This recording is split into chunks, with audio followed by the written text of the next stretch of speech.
On the veranda, going to look at a razor that I just got. Going to review it on this channel real soon here. It's the PAA Meta 4.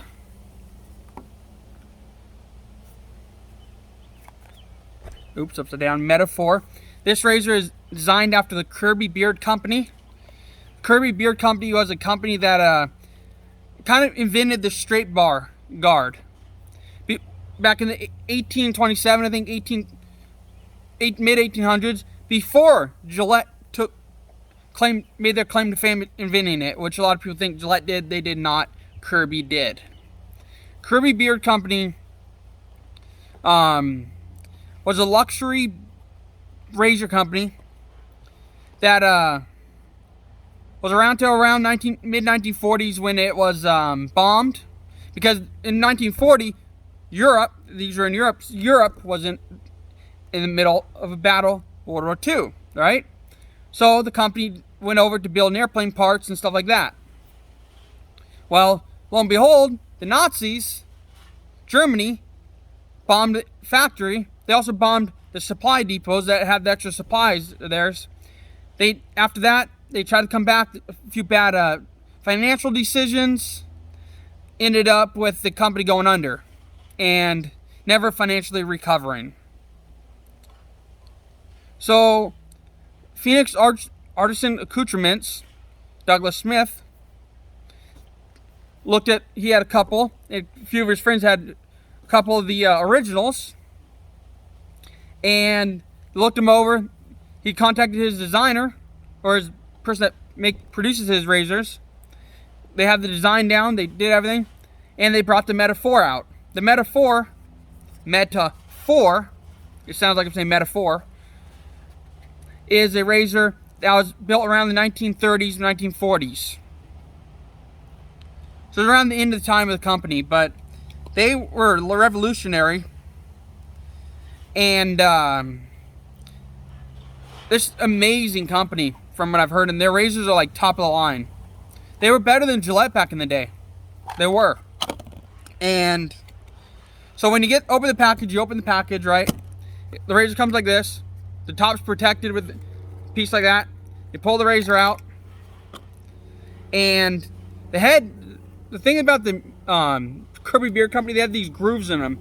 They had a very cool design where, see how the gap is there and stuff?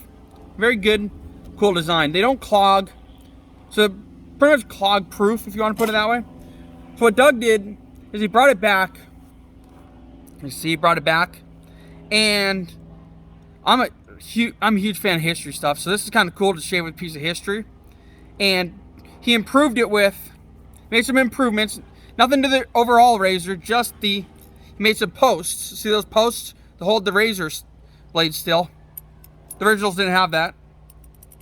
And, yeah, it's kind of cool. It's a great razor.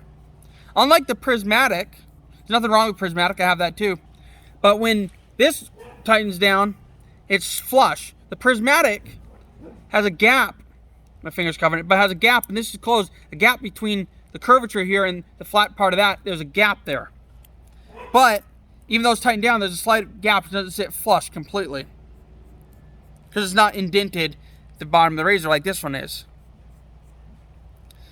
So it's kind of cool beard razor, and cool thing about it says Meta 4 under there. I don't know if you can see that. Meta 4 Phoenix shaving.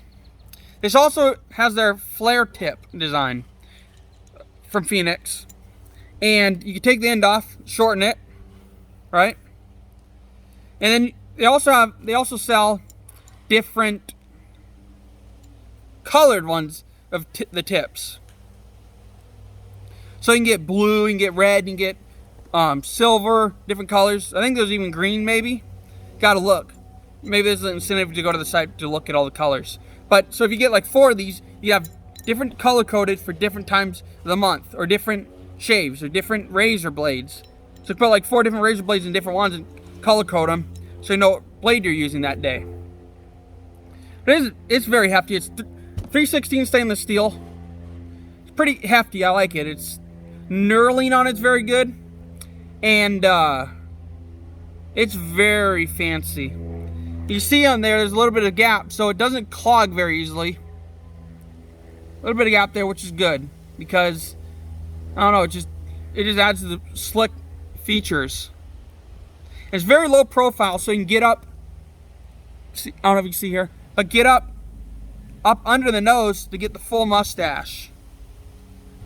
And where the Mule R89s and stuff have a really, it's thick up here, not a low profile head, so you can't get up there. You only get about that far, and you can't get up under your nose. You struggle. Also, this razor, it's kind of fancy, is the tabs on the end of your razor are covered completely. So you don't, when you're up in there by your nose, you don't cut your nose or your back going around your ear like this.